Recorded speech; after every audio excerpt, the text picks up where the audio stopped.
DD Haryana देखने वाले सभी किसान भाइयों ने ऋतु की नमस्कार। किसान भाइयों, जैसा आपको पता है कि हरियाणा कृषि के क्षेत्र में प्रगति पर है। इसके साथ पशुपालन भी एक अच्छा स्रोत है। किसानों की आय के लिए कई बार पशुपालकों को पशुओं में थनैला रोग का सामना करना पड़ता है। थनैला रोग से संबंधित परिचर्चा में आज हमने आमंत्रित किया है डॉक्टर वंदना भनोट जी को, जो कि हमें बताएंगे कि थनैला रोग के कारण, लक्षण, उपचार एवं बचाव के बारे में। तो डॉक्टर साहब, डीडी हरियाणा में आपका बहुत बहुत स्वागत है। सभी पशुपालकों को मेरा नमस्कार। डॉक्टर वंदना जी, हमें बताएं कि थनैला रोग के कारण क्या है एवं संक्रमण कैसे होता है। जैसे कि थनैला रोग के कारण प्रमुखतया ये जीवाणुओं से होने वाला रोग है, जिसको हम बैक्टीरिया बोलते हैं, कीटाणु होते हैं।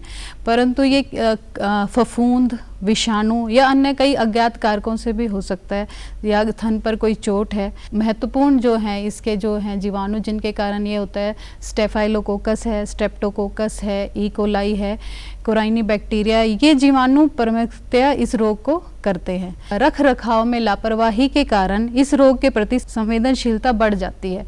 रख रखाव में लापरवाही से है कि पर्यावरण की, पशुघर की सफाई, अगर उसमें अपर्याप्त स्वच्छता है, पशुघर साफ नहीं है, जो दूध धोने वाला है, जो पशुपालक या जो भी ग्वाला जो दूध धोता है, उसके हाथ साफ नहीं है, बिना हाथ धोए दूध दोहन करना, ये इस रोग के प्रति संवेदनशीलता को बढ़ा देता है। और कई बार जो थनों पर चोट के निशान होते हैं, या कोई घाव है या खरोंच है, ये कई बार जो दांत लग जाते हैं बछड़े या बछड़ी चूंगते वक्त, जो उसके थन पे अगर घाव हो जाते हैं, उसके कारण भी कई बार इस रोग के बढ़ने की संभावना हो जाती है। जो इसका संक्रमण है, तो ये किस प्रकार से थनों में जाता है, तो जैसे कि जब रोगाणुजनक जो हैं, हमारे जो रोग करने वाले कीटाणु हैं, जब थन के संपर्क में आते हैं तो ये अंदर प्रवेश कर जाता है।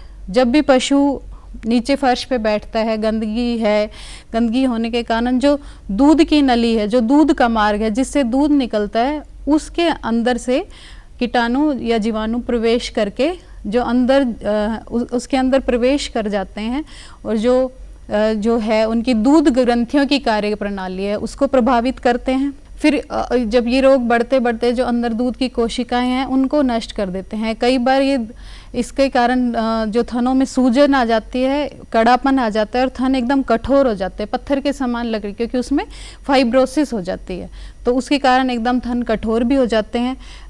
कई बार प्रारंभ में ये रोग एक थन को प्रभावित करता है, तो जैसे कि संक्रामक रोग है, अगर गंदे हाथ एक से दूसरे थन में भी जाते हैं तो ये एक से दूसरे थन में भी चला जाता है। तो इसीलिए ये ज़रूरी नहीं है कि एक थन को प्रभावित करे, कई बार चारों थन को भी एक साथ ये प्रभावित कर सकता है।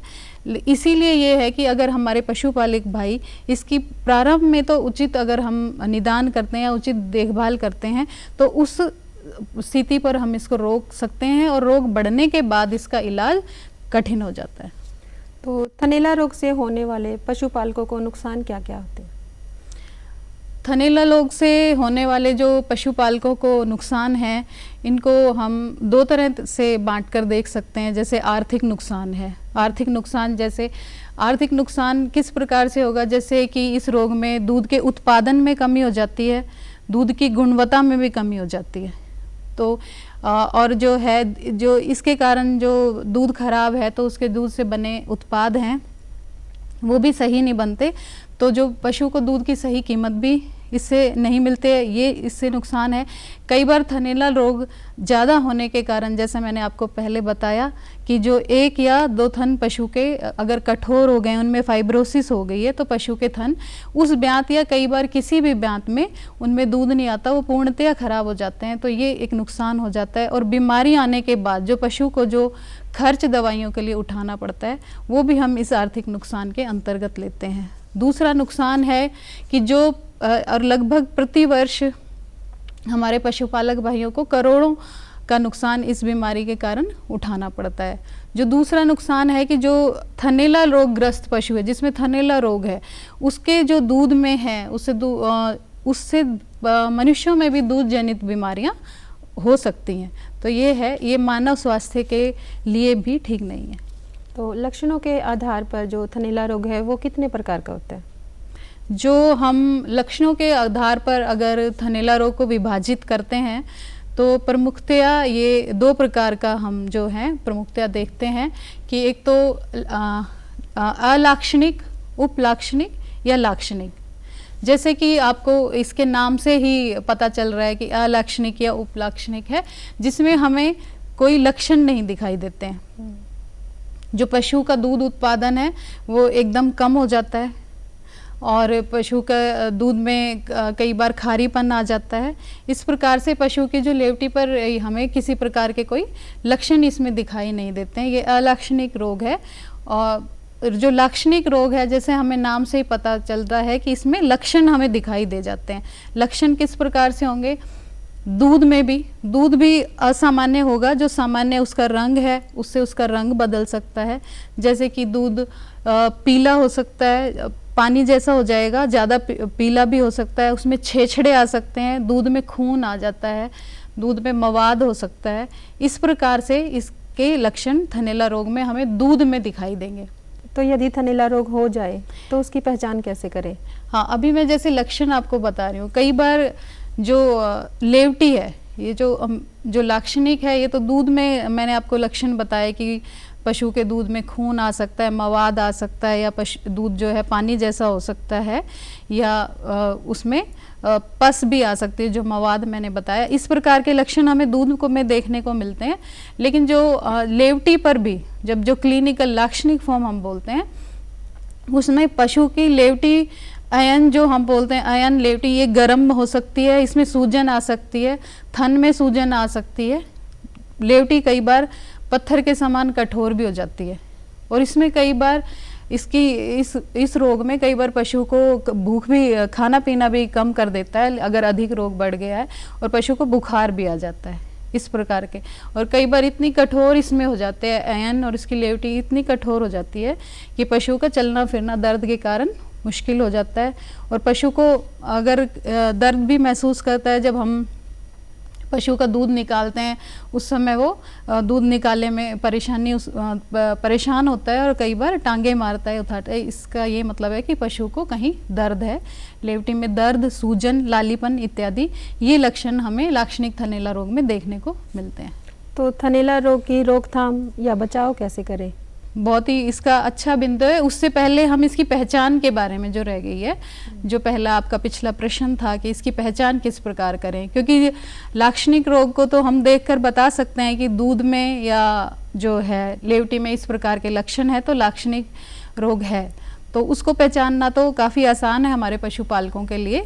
लेकिन अगर अलाक्षणिक या उपलाक्षणिक है, उसको पहचानने के लिए जो कुछ अगर हम सावधानियां या पशुपालक कुछ ध्यान रखें, इसमें सबसे पहले तो दूध का परीक्षण, हम दूध की जांच कर सकते हैं। इसमें क्या है कि आप दूध को जैसे आप निकालते हैं तो दूध को ध्यानपूर्वक देखें, जो भी हमारे पशुपालक हैं, और काले बर्तन में उसको डाल के देखें।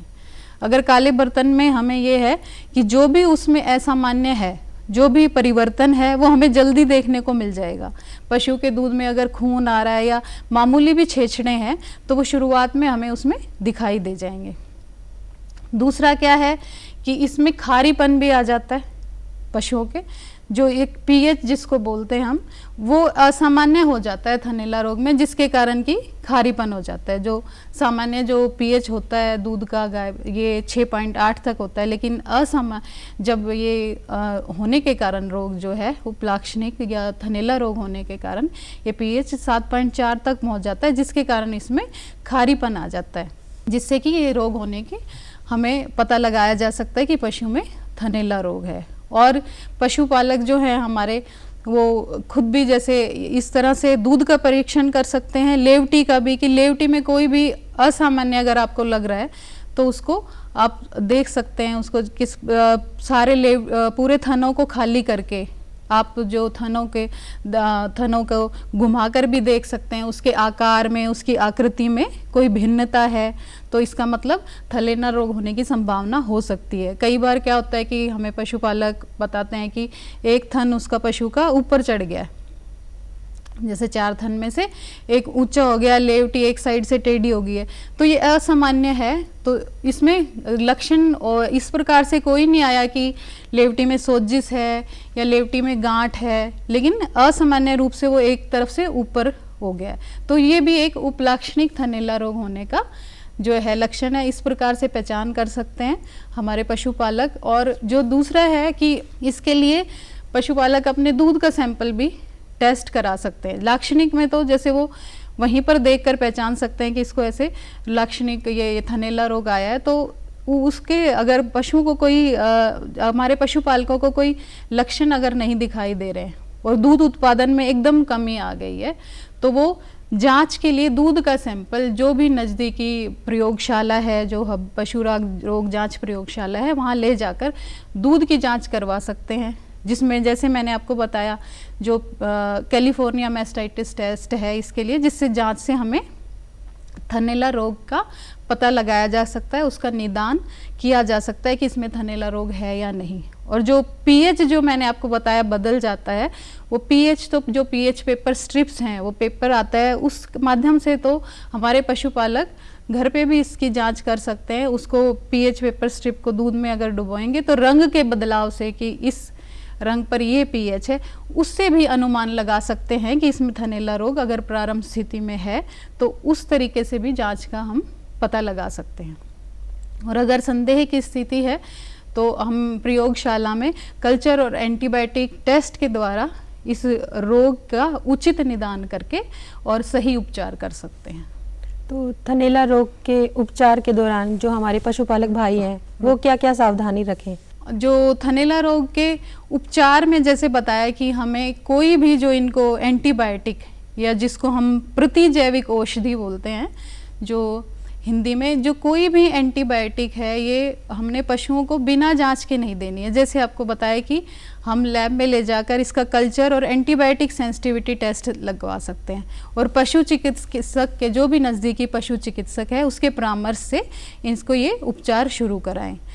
जब कभी ये इनके एंटीबायोटिक हैं, इनके जो इंजेक्शंस हैं वो दे सकते हैं, या कई बार सिर्फ एक थन प्रभावित है तो कई बार जो हम कहते हैं थनों में चढ़ने वाले इंट्रामेमोरी इन्फ्यूजन है वो भी अवेलेबल होते हैं। वो भी एंटीबायोटिक सेंसिटिविटी के आधार पर हम इनमें पशुओं के जो थनों में ट्यूब चढ़ा सकते हैं। हमारे पशुपालक ये ध्यान रखें कि जितना भी इसकी अवधि है जो इसकी एंटीबायोटिक देनी है उसको पूरा करें, उस उपचार को बीच में ना छोड़ें और इसके साथ साथ अगर इंजेक्शंस भी लगा सकते हैं इंट्रामेमोरी के। और जो उपचार होगा वो लक्षण के आधार पर होगा। तो लक्षण के आधार पर ये है कि जैसे एन में अगर सूजन आ गया है तो उसके लिए एंटी इन्फ्लेमेटरी भी दवाइयाँ या गोली या इंजेक्शन दिए जाएंगे। अगर पशु को बुखार है तो बुखार का उपचार करने के लिए भी आप अपने पशु चिकित्सक की सलाह से उसको बताकर उसका भी उसी प्रकार से उपचार कराएं, इन्हीं सभी लक्षणों को ध्यान में रखते हुए। और जो पीएच जो आपको बताया जो बदल जाता है, जिसके कारण कई बार छेछड़े भी आ जाते हैं, या पीएच जो बढ़ जाता है, खारीपन हो जाता है, उन सब को भी बैलेंस करने के लिए जो भी हैं जो औषधियाँ हैं वो हमारे जो भी हैं बाज़ार या दवाई स्टोर पर अवेलेबल होती हैं, जो उस पीएच को बैलेंस करके पशु के दूध को उसको सामान्य कर देती हैं।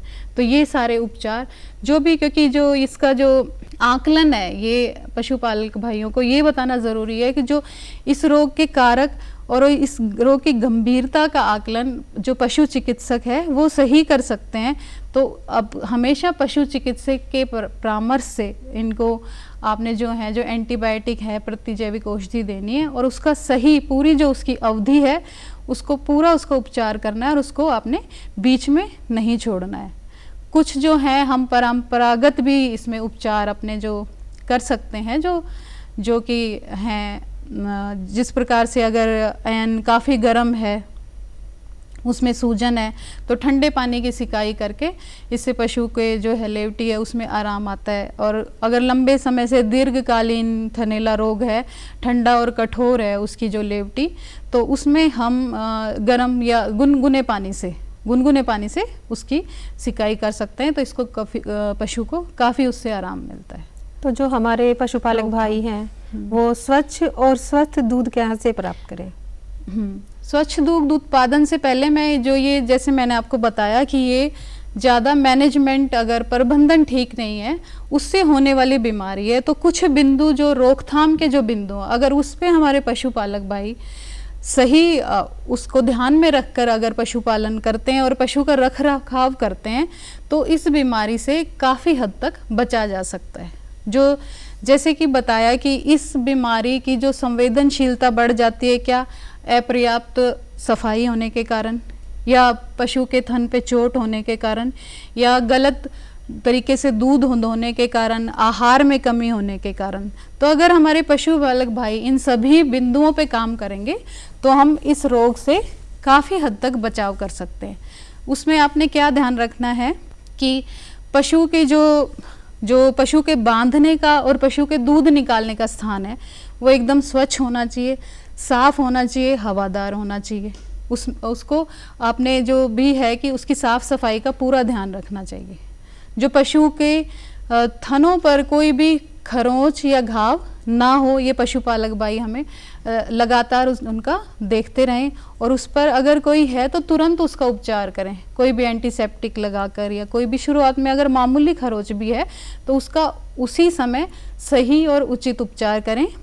और इसमें हम क्या कर सकते हैं कि जो दूध धोने से पहले और बाद में थनों को उपचार करना, ये कर सकते हैं हम। कीटाणुनाशक जो हैं घोल, उनसे जो लाल दवाई हम बोलते हैं पोटेशियम मैग्नेट, उसके 1% घोल से हम जो थनों को जो दूध निकालने से पहले भी धो सकते हैं और बाद में इस जो प्रक्रिया को टीट डिप बोलते हैं कि थनों को डुबोना, उसमें हम थनों को चारों थनों को दूध निकालने के बाद डुबो सकते हैं। ये कीटाणुनाशक घोल है तो ये एक तरह से जीवाणु से, जैसे बताया कि जीवाणुओं से होने वाला रोग है। जीवाणु हमें पर्यावरण से, गंदे फर्श से, गंदे हाथों से कहीं से भी आ सकते हैं। तो जो ये टीट डिप है, ये जो कीटाणुनाशक घोल है, एक तरह से ये उस पर एक शील्ड का काम करेगा, एक रोगाणु को रोकने के लिए बाधा है।